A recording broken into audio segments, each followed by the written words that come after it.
À partir du mercredi 13 juillet, les fans de Marvel pourront découvrir le 4e volet de la saga Thor, dans lequel figure Natalie Portman qui prêtera ses traits à Jane Foster, qui est désormais une super-héroïne.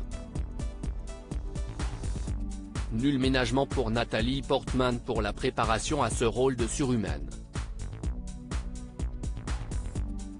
Lors d'un entretien accordé à Télé 7 jours, la célèbre actrice mariée à un Français, a évoqué des séances sportives par lesquelles elle a dû passer. D'habitude, les actrices font de la gym pour rester minces et toniques, mais là, j'ai dû travailler 10 mois pour changer de carrure et me muscler, avec l'aide de mon entraîneuse et des cascadeurs, a-t-elle déclaré.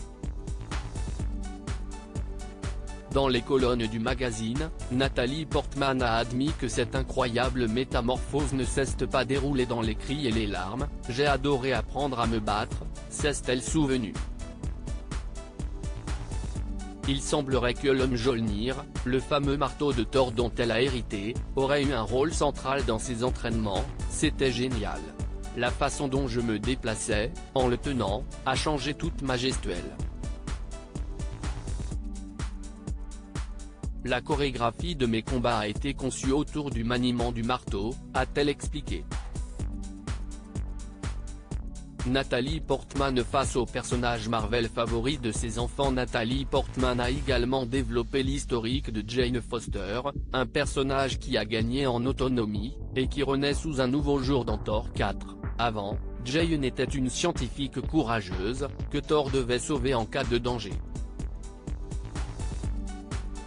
À présent, elle se débrouille seule. Quand elle se bat à ses côtés, ils forment une équipe redoutable, a-t-elle analysé. Ce rôle, Natalie Portman l'adore, et ses enfants aussi.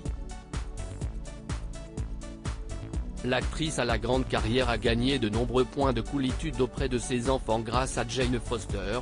Ce qui les excitait, surtout, c'était de me voir jouer face à l'extraterrestre Kong, leur personnage Marvel préféré. Si est-il lui qui m'a permis de gagner des points auprès de ma progéniture, a-t-elle confié.